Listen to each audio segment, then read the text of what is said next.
Mike. How are you today? I'm good. How are you? Good. My name's Kelly. I'm the registered dietitian who gave your 24-hour diet recall to over the phone. Okay. I see that your doctor referred you here just to get some information about heart disease and ways to prevent it. What made you come here today? I've got a family history of heart disease, so. Okay. After learning about that, have you ever tried anything yourself just to prevent heart disease? Just exercise. That's pretty much it. That's good. That's really good. Have you ever done anything with your food choices to prevent your risk? No. Okay, well that's why we're here today. I'm just going to educate you on different ways to change your lifestyle. Okay. So, for heart disease, when you eat a lot of salty foods, the salt gets into your bloodstream, and it's too much for your blood to handle. So water needs to go into the blood vessels in order to dilute that amount. But since your blood vessels are a certain size, now there's an increase of volume in the blood vessels. So now your heart has to work even harder for all that blood to go at the same pace as before. But since now there's all this build-up pressure from all the water, that is just hard for your heart to deal with. Does that make sense? Yeah, it does. Do you have any questions about that? Nope. Okay. So that's from salty foods. Okay. And then fatty foods like fatty animal products, like fatty meats and fatty dairy products, also impact heart disease because there's something called cholesterol that your body does make, and we get enough of it from our body. But when we eat a lot of fatty foods, it also impacts the amount of cholesterol in our bloodstream. So this cholesterol is kind of like debris in our bloodstream. So not only is it going at the specific pace from the high volume of water that it needs to go at, now it has all this debris or plaque in the way. So now it's even harder for your blood to go through those blood vessels because of all this debris in the way. Okay. And the debris can also build up over time. So think of now that there's like a wall blocking your blood vessel from all this blood going through at a certain pace. Does that make sense? Mm-hmm. Okay. Do you have any questions about that before we start doing some objectives? No. Okay, so what I want to focus on today, I know we just talked about fatty foods, but I want to focus today just on salt, and then eventually we'll start talking about fatty foods. Okay. Okay. So, do you ever read food labels at all? No. No? What do you think is the first thing to read when you look at a food label? Serving size. That was really good, yeah. Okay. So, when you look at serving size, the first thing you want to do is look at how many servings are in a container, and then what equals one serving. So this would be 4 servings in this container, and then this serving would be 1 cup, which is this. And if you never have a measuring cup with you, it would be a dairy product, yogurt, equals 1 fist. So it's the portion of your fist. And then everything underneath this is equal for 1 serving. So if you wanted to have 2 servings, all of this would be multiplied by 2. Exactly. Okay, let's try one. So for Velveeta, I know in your 24-hour recall you said you like Velveeta. Mm-hmm. How many servings are in this box? 3. And then what equals 1 serving? 4 ounces. And then is there like a portion also too? About 1/3 of the box. Okay. So then if you had 2 servings, how much would you have in the box? 2/3. Great. Okay. Okay, good. So our goal is for you to find foods that have 300 milligrams of sodium or under for a serving. Okay. Our goal is for you to have a 1,500 sodium diet for the day. Right now, based on your diet recall, you're at 4,000 milligrams. So our goal is for you to get under 1,500, and we're going to find ways together Okay. to decrease that amount of 4,000. Does that sound good? Yes. Okay, we'll find ways together, and if it doesn't end up going to 1,500, we'll just work on it over time. Okay. Okay. So the first food label I want to do is the Tostitos. So as you can see, for 1 serving, it's about 10 chips. The sodium is 130 milligrams. So that's under the 300 milligram or under goal we have. So think of 300 milligrams or under as the good sodium choice food. Okay. Now let's say you're at a football party and you ended up having 3 servings of this over the night. Now you'd have to multiply this 130 by 3. Right. As you can see now, would be about 390. So that's kind of over our 300 limit, especially if you had some kind of like concasse or other salty dip with it, that just adds to the sodium. So that's going to start increasing that blood pressure. Does that make sense? Mm-hmm. Do you want me to go over anything again? Nope. Stick to 20 chips. So I want you to try with this Velveeta. What is one serving of Velveeta, and is it a good sodium choice or is it a higher sodium choice? Very high. What is it? 870. And what was our goal? 300. Right. Can you think of any ways to decrease the sodium? Not eat it. That's one. Is that something you would realistically do, though? No, probably not. Okay. So, do you have any other ideas? Nope, that's why I'm here. Okay. So what you can do is you can either decrease the portion size, but I doubt, do you have just one portion of Velveeta? No. Okay.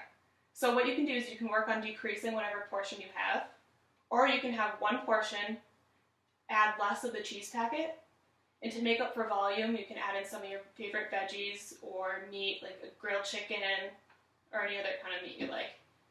Okay. Would you be willing to do any of that? Just don't add the whole cheese packet. You could do that, yeah. Okay. We could work on that. Okay. Okay, great. So what I also want to do is I have your 24-hour diet recall. And as you can see, we listed each food that you had. Mm-hmm. And there is other things here, but I just want to look at salt. Okay. For salt, it was 4,000 milligrams for the day. What I want to do is I want you to find a food from 2 separate meals. It could be breakfast snack, dinner snack, that are 300 milligrams or over of sodium.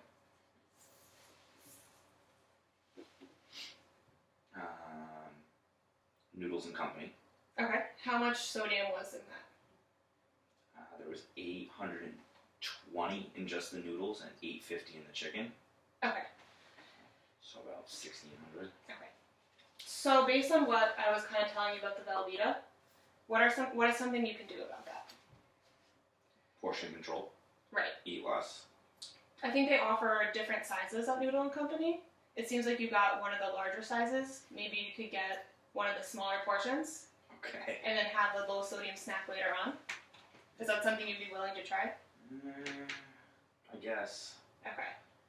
Or maybe you could limit, since takeout food does have a lot of sodium, you could limit how many times a week you have takeout food. That'll be easier. And I know you do work late, so it's hard for you to make meals beforehand, and you work early too.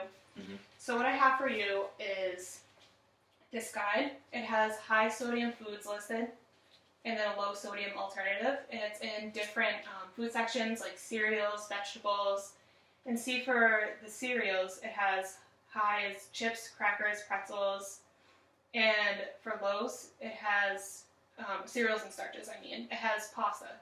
So what you could do is maybe the night before you can make pasta for a couple different nights, and just make it yourself, and just don't add any salt or anything in there, and just put some chicken in there, and that would be your own meal to bring to work. Would you ever be willing to try that? Yeah. Okay. Is it just regular pasta, or does it have to be a special kind? I mean, whole wheat is always the best, but right now we're just focusing on sodium, so you could get white, but whole grain is also your best choice if you feel comfortable eating that. Okay. Okay, great. What's one other food?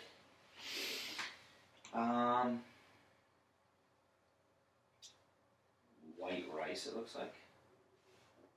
Or is this the whole day? That is actually the salt added into your rice. So that's not the whole day. So that's just one thing? Right. So this was a half teaspoon of salt. Oh my goodness. So a half teaspoon of salt has 1,150 milligrams of sodium. So as you can see, rice by itself does not have any sodium in it. So just take away all the flavoring is what you're telling me. But what you can do is you can use this guide. For seasoning, as you can see, salt is obviously a high sodium food. Mm-hmm. Instead, you can choose, there's something called Mrs. Dash, which is a salt-free alternative that a lot of people use. You can also put in any kind of seasoning as long as you check the back to make sure there's no salt added. There's garlic powder, onion powder. There's a bunch of other seasonings too. Would you feel comfortable trying that? I'm gonna have to, it looks like. Okay. And if not, you could always decrease your sodium you put in the rice to start with, and then eventually go down until you have no added salt into the rice. Okay, great. So I want you to put this on your fridge before you go grocery shopping, and kind of just look at it, and then when you go grocery shopping, you kind of have a better idea of what to buy instead of the salty products you may usually buy. Okay. And then I also want you to take this home. It's the serving size chart. So when you do look at a serving for 300 milligrams or under, you'll be able to kind of see what that portion is if you never have measuring cups available. Okay. Do you have any questions about ways to decrease your sodium? Stop eating is basically what it's No. Stop eating everything that's good. You can find good alternatives and find different ways. Just kind of experiment with different ways of cooking at home when you have time. Okay. What's one goal you want to set for yourself before we meet next week? I'm gonna go with to lower this significantly. Maybe 2,500 milligrams. Okay. And what's Reasonable. something you want to do to your diet for this week to decrease that? Salt. Take out salt. But how? Just don't put it into rice. Good. Okay. That's Limit, a good way to start. limit takeout. Good. And make sure anything I eat is under or close to 300 Good. milliliters. Milligrams. Milligrams. Don't worry about that. Just remember the 300 and where it is on the food label. Okay. Okay, great. So next week we're going to talk about fatty foods and how some fatty foods can affect your cholesterol, and that's going to affect your risk for heart disease. Okay. But for right now, all we're going to do is just focus on salt. I'm going to give you my information just in case you have any questions or anything throughout the week, and then you feel free to email me. It's probably the best, or you can call me. Okay. And if not, I'll see you next week. Sounds good. Okay, do you have any questions before we end? Nope, I think I'm good. Okay, great. It was Thank nice you. seeing you, Mike. Thank you. Thank you.